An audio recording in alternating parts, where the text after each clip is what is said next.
Chapter 9. We put the horses in the stalls, filled their water buckets and hay bins for the night. Mama was inside cooking, and we went on towards the house, knocking all the dust and dry grass fibers from our boots and clothes as we got into the porch. I'm going to try to not to trouble Mama with all we discovered until tomorrow, if that's all right. Maybe wait until she heads to bed before you speak with the professor, I said, as hushed as I could. Yes, agreed, he whispered, as Mama came to us at the doorway, wiping her hands on her apron. I have dinner ready, boys. She came and hugged us as we came in and sat down at the table, already set. Old Catherine the Great flew in and sat atop a high-backed chair near the fireplace. How was Father Callious? She asked busily, wanding food onto the plates and serving bowls. We looked at each other, and I said, He is doing all right. A bit under the weather is all. Hoping it would satisfy for now, not wanting to spoil her good mood. That's good. I hope he gets better. Here we are. She levitated everything to its place on the table and came and sat down by me. Give us a blessing for the meal, son. All right. Lord bless us and this food. Thank you for all your kindness and for holding us up when we need it. Please find the hearts of all those who need peace and bring your justice to those who are lawless. Amen. All right, everyone, dig in. It's steak and baked potato with collard greens and hominy. Oh, and I have a nice chocolate pudding for dessert. She smiled and began to work on her steak. We didn't bring it up at dinner or afterward. We were generally a bit worn out and emotionally drained. Mama knew we hadn't said everything, but trusted us to do so when it made sense. Besides, I was very relieved to see her in such high spirits. I didn't expect her to mope around and be in doldrums about Father. We knew where he was. I was quite glad she hadn't let a hint of grief sneak in. The good meal helped, and after dark, once the animals were taken care of, we retired to bed. Tonight, I thought, I am going to actually use that hot water bath. And I did. I don't remember the last time I slept so well. I was clean, sore, and physically and emotionally exhausted. Monika had spent the last few days diligently working through the plants, rocks, minerals, drawings, notes, and samples I had collected, but was growing tired of being confined to the royal house. She hadn't been back across the street to the pub or hotel since her meeting with Runetta. Tonight, though, she thought, she would at least walk the few hundred yards of rampart surrounding the high walls of the courtyard, as the nights were already cooling a bit, and autumn would begin here soon.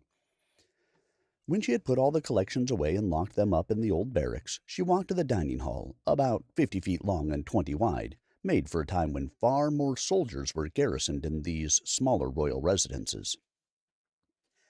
They had prepared turkey and some Black Sea fish tonight, along with cabbage and mushrooms. She had some fish and cheese, along with a glass of red wine, because the cask they had opened recently was very good. Afterwards, she walked to the front of the yard and entered one of the guardhouses, which had a spiral stone staircase leading up to the ramparts.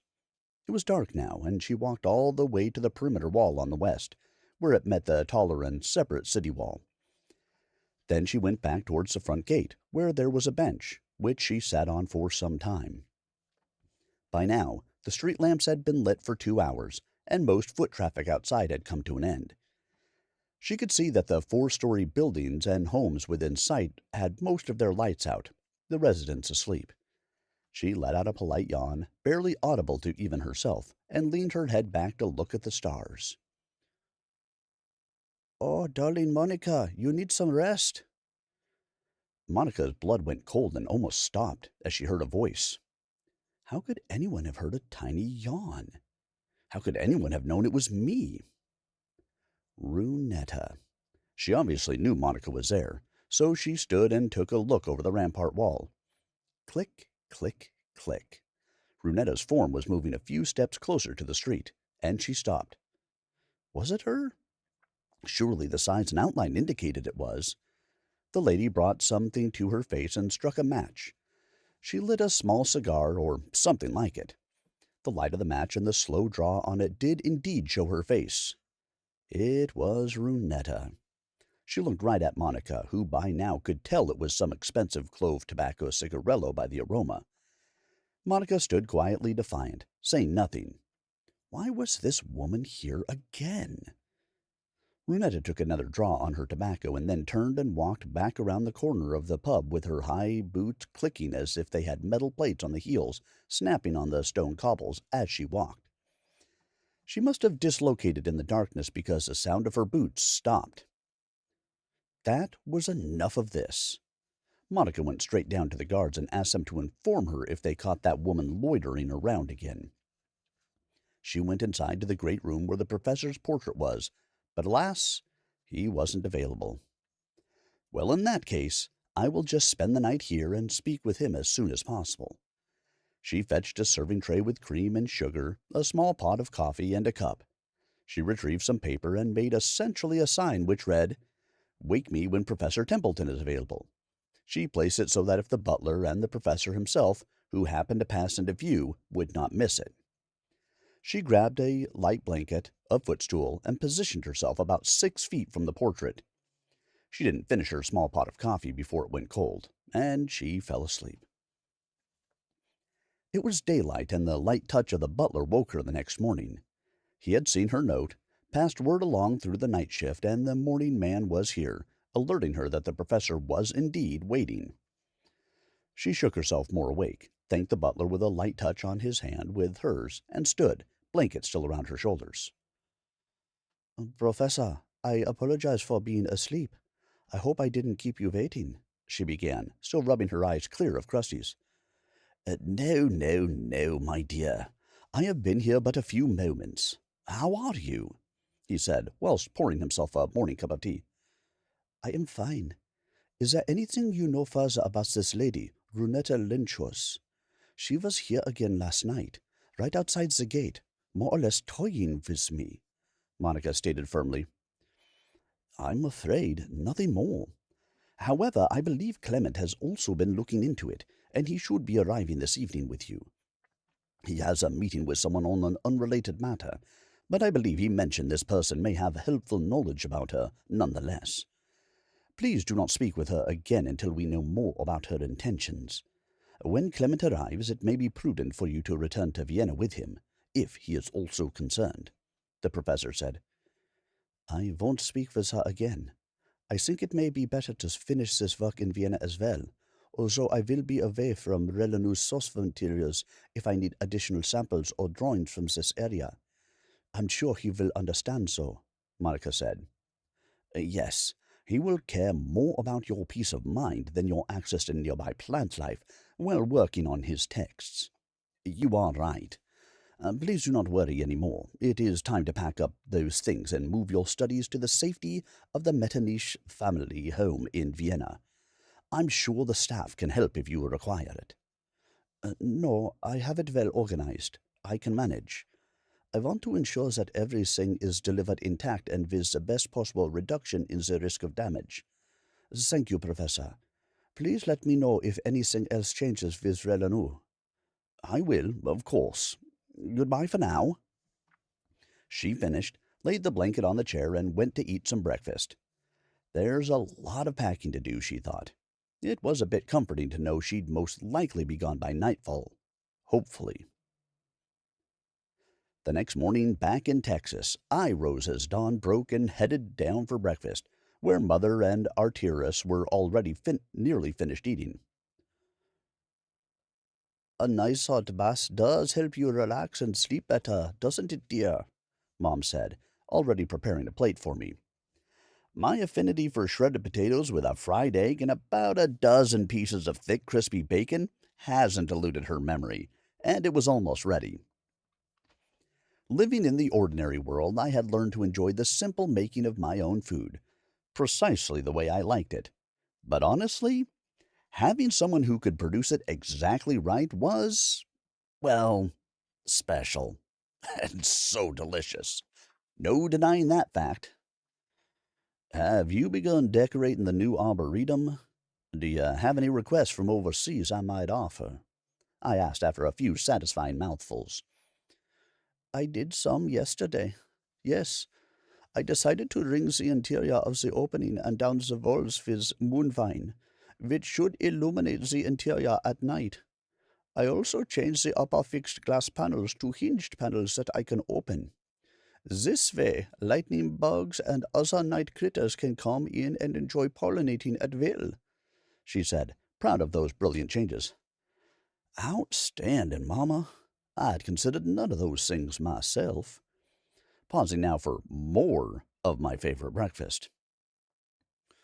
So, boys, are you going to tell me about Father Callious and what is going on at the mission, or are you going to leave me guessing the worst? She stopped and stared at me. I promise, Mamma, the father is fine, but he is not feeling well enough to travel right now. He was very upset about Dad's passing, and very grateful for the sourdough you made him. I hoped to assure her. I am honestly not ready to talk about the other unrelated things that occurred on that trip, Mamma. Please. She reached over the table and put her hand on my wrist. It's really okay. I don't want you sparing me anything I could help with. I understand, and some things don't help anyone to keep in or let out. After breakfast, we attended to the tasks that had been left undone at the place while Dad was sick. I weeded the back garden again and watered it for her. Arterous restocked, magically of course, the hay and grain supplies for the horses, and took Mama and Papa's horses out for a run, as they hadn't been out for several weeks, other than a canter up and around the perimeter. He cleaned their hooves, checked their shoes, restocked the coal bin, and soaped all their saddles, bridles, and leads. He made sure the cans of lamp oil were full and even crawled around on the roof of the stable to make sure that it wasn't in need of repair. He asked Mother about firewood for fall and winter, and she informed him that Father only allowed deadfall and storm damage from the wood surrounding our little enclave to be used for firewood. So he went up and found several large branches of live oak and water oak that had fallen, along with a whole foot-diameter branch of broken, likely in an earlier spring storm, which was rich pine. Rich pine variety has a rich red streak of essentially natural kerosene in it. They burn vigorously and easily, so we decided to let him splinter the whole thing into kindling. It was an uneventful morning, but productive. When we finally stopped at midday, I remembered the stick we had found at Digger's family's dugout and asked Arterous to fetch it so we could look at it with the monocle still in his room. When he came back out of the house with it, in direct sun, what had looked almost like tar in the shade of the dugout and trees, in reality had no sheen to it in any angle or light. It was a flat color, almost like a wooden version of cast iron. He took a few minutes and said he perceived no sign of a troublesome magical quality. He let Mother examine it also, who made no discoveries either. She went into the house for a moment and came out with a pitcher of lemonade and glasses. I am not convinced that's a natural stick, however. It doesn't look artificial either. Boys, it may only be a weird stick she found and fancied so she could make a fly swatter out of it, she said as she poured the drinks for us. Hang on to it. Long enough to show it to the professors this evening is my advice. Good idea, Mamma. We will do that, I said as we relaxed on the front porch in the shade. How about showing me around in your new work when we're done here? Yes, I do believe it's best before the hottest part of the day. I may even open the center up a bit to the water table while we are down there to keep humidity up and moderate the temperature a bit. The well water is a very comfortable 50 degrees around here. It should help, she said. Did you ever get a chance to look at the cell gate from below while we were gone yesterday? No, I wasn't sure if you boys took the monocle with you, so I didn't bother, she said. I did save the old main door in case they want it at another prison. I moved it out back under the porch roof. Arterous splayed his fingers out and upturned his wrists, I guess indicating he had left it out, but maybe he forgot to tell her why. Arterous, would you mind terribly? I looked at him, feet propped on the rail, and leaned back in the rocking chair. No, I suppose it is a good idea before we forget. Plus, if there's nothing interesting you, leaning his glass of lemonade towards Mamma, can use them as railing or gates or something in the arboretum. Exactly the plan, sir, Mamma said back to him. We finished our cool drinks and headed out.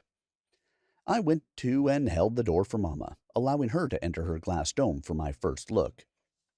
The section she added for the honeysuckle and similar plants was about 10 feet tall, domed to match the main cap dome, and of the same total height and construction.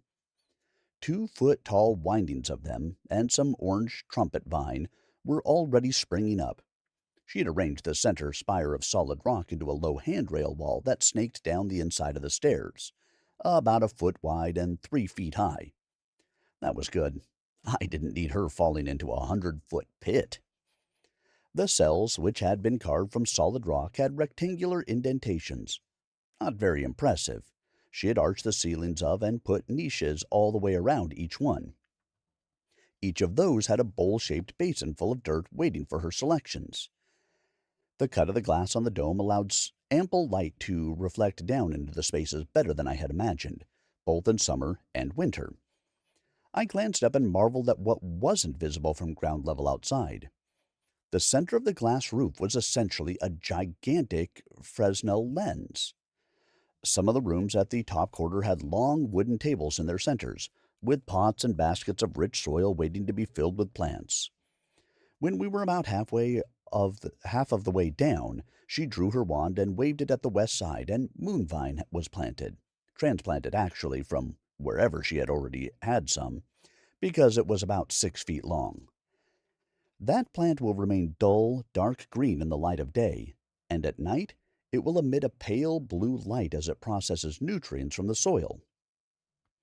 We continued down to the bottom, which was a 25-foot diameter circle of flat stone.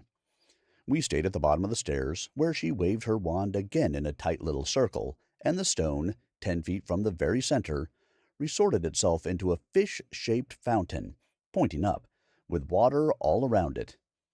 The fish let loose a 100-foot column of water about a foot wide, going all the way up to the ground surface, before falling against its own sides and back into the pool around the fish statue. That instantly caused cool air to circulate in the whole of Wormwell, and also carried light from the sun, or, I suppose, the moon, all the way to the bottom. Magic or not, my mamma has a great imagination. Arterous called down from the rim at the top. The gates don't have anything of interest. If you need them, they are clear. Okay, thanks, I hollered back up. Ready? Mom asked, already holding up her wand. Yeah, sure. I stood back against the wall, smiling.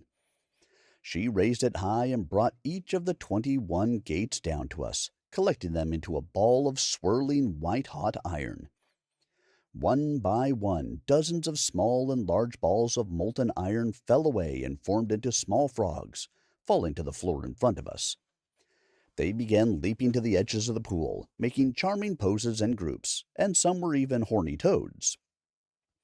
Several large toads then assembled themselves into bench ends, holding iron bars woven into lattice seats that crossed between the toads, bending up at the back to form beautiful seating areas. There were 6 evenly spaced large toads, looking upward with their mouths open, and a small series of holes appeared on their necks. Another swish, and large drops of water, randomly timed, began falling into their mouths from the great pillar of water, making little creeps and rivets as the water drained out through the holes. Genuinely beautiful. What an imagination! We stayed at the bottom in the cool air until evening, talking about all our time here with Daddy, telling her about all the things I had found in my time in Austria on my last visit. It occurred to me that she was likely in a good enough mood, and that it was safe to show her the locket and tell her about how I was feeling recently about Monika. I handed the locket to her, and while she had seen her through a portrait and suspected our fondness for each other, she was brought to tears of happiness as I explained. Look, honey. Mom held the locket open back at me. She is looking right at me. She had to have been looking at your painting. Oh, she says she is. She says she misses you. Oh, my. Oh, I am so happy. She looked at me and hugged my neck hard. That's from her. Oh, she says to make sure and have Arterous talk with the professors this evening. Tell her I will. Tell her I miss her, too, I said, smiling. May I stay here and speak with her for a while, son? She asked, with her fingertips together over her mouth, smiling.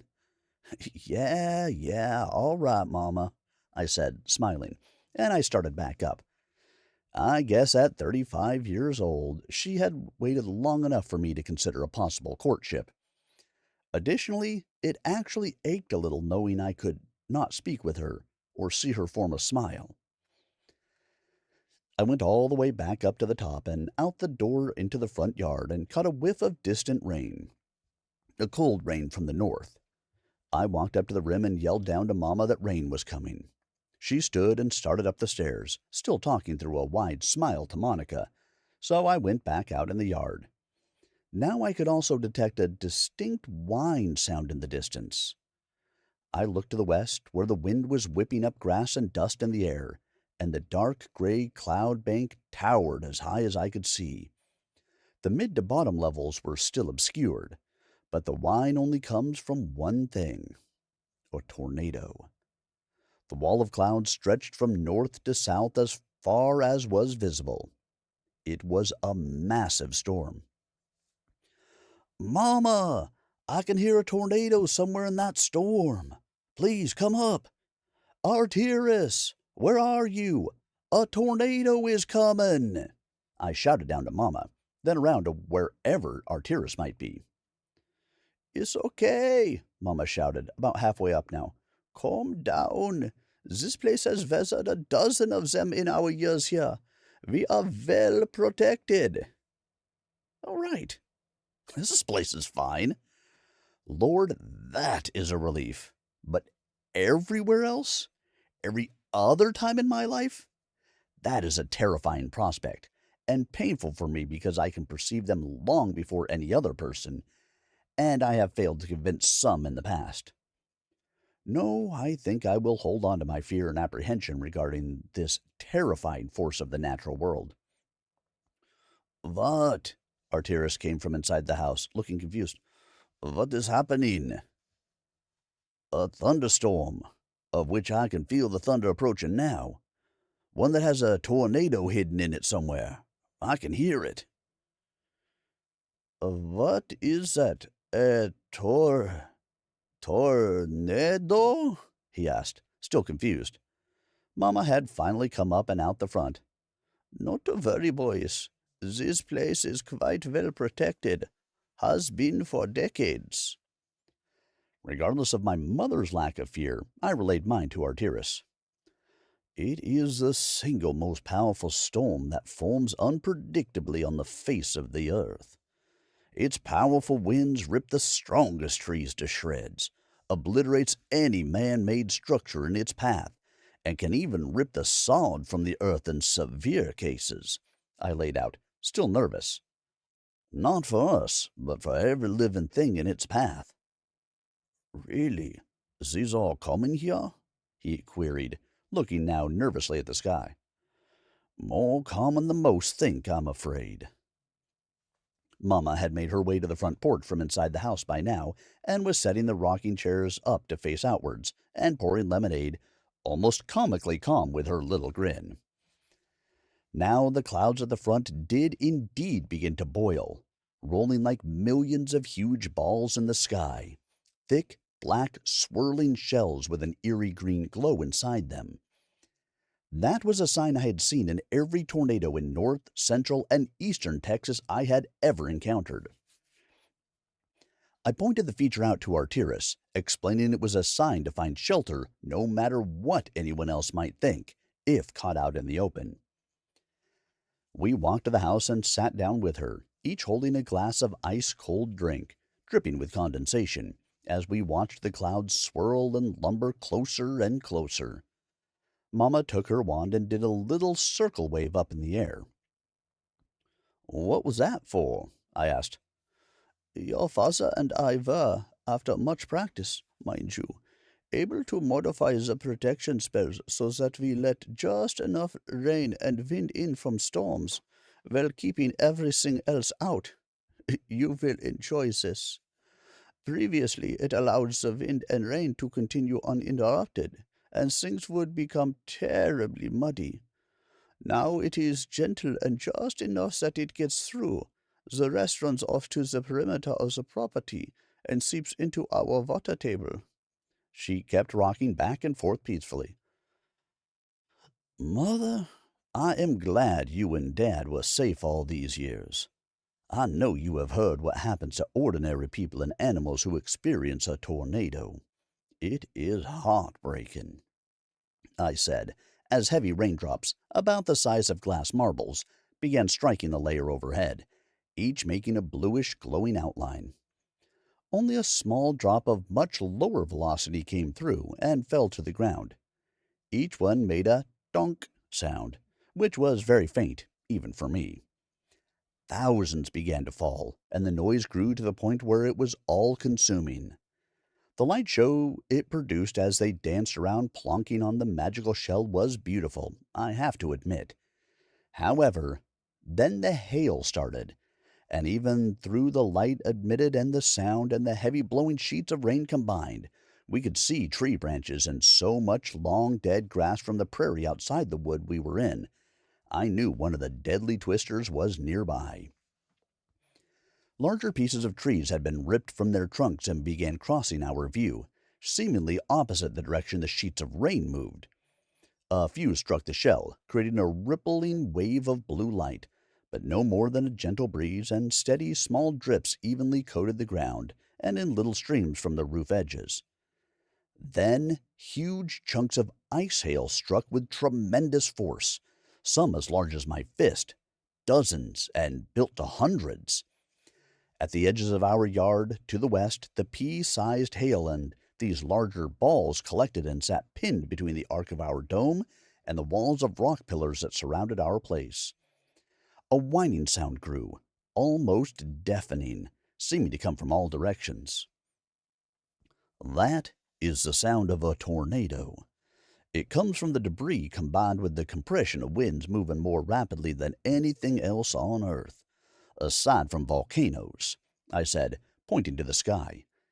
Lightning in the leading edges began striking the ground ahead of the storm with far greater frequency, accompanied by huge, thunderous cracks, followed by its remnants rumbling and rolling towards us. How big are they? Arterous asked. There can be many more than one. Sometimes they split from a large one into many smaller ones.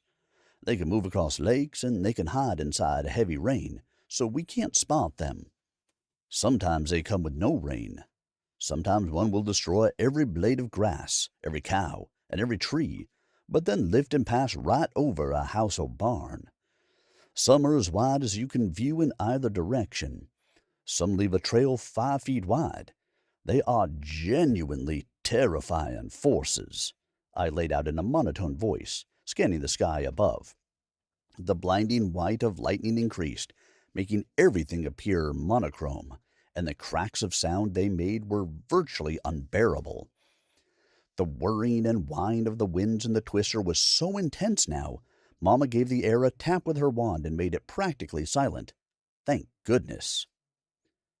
Suddenly and sadly, we watched as several squirrels, impaled with 1,000 shards of splintered wood, slid across the dome, as did a jackrabbit, broken and twisted in unnatural ways. The bright flashes made it even more macabre. Several dozen mockingbirds, blue jays, crows, and grackles also had misfortune. The blurred edge of the funnel then leaped across the eastern edge of the protective shell, moving so fast that it was impossible to watch as rain, ice, or debris fell from it. The power of the funnel began to force lightning itself to wind round it. Its edge continued to lift up and across and stayed for a moment, long enough for us to even glimpse blue sky at the end of the funnel. Arterous's mouth was wide open now, staring essentially through a hole in the worst storm he had ever seen. For that brief moment, the edge of the center was near us. Then it vanished, heading off in what direction was not clear. Thankfully, not over us.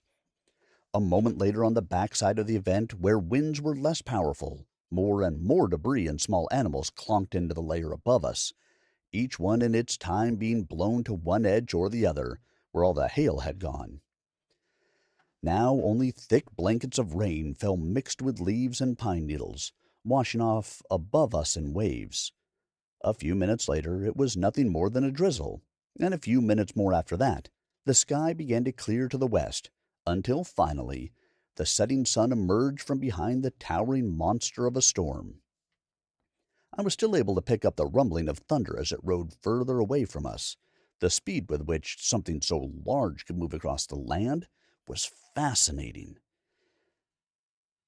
"That is the most amazing and terrifying thing I have ever seen," Arterous said, swallowing dryly.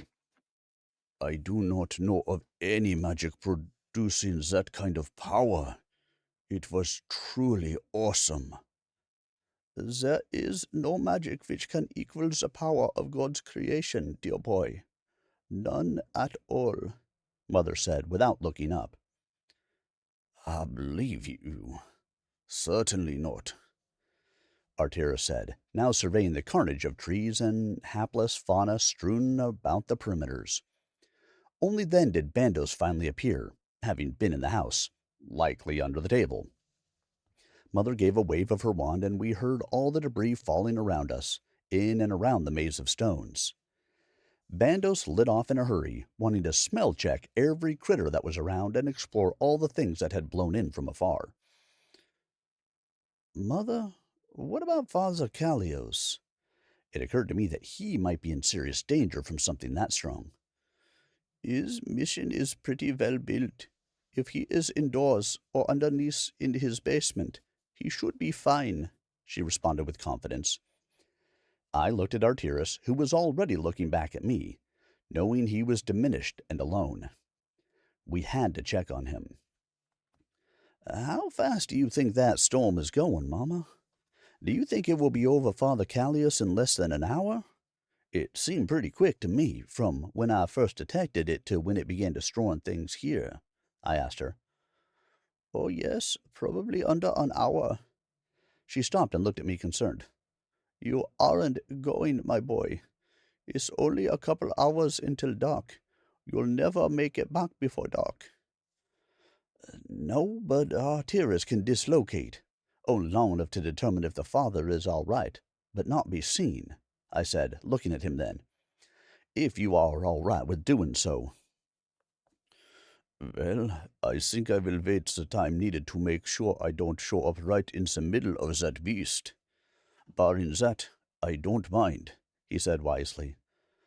"I think he should check, Mama. It's possible some travelers, or a family who took shelter at the mission, may need help," I said to her. Okay, that may be true," she conceded. "But you, little frog, are not going."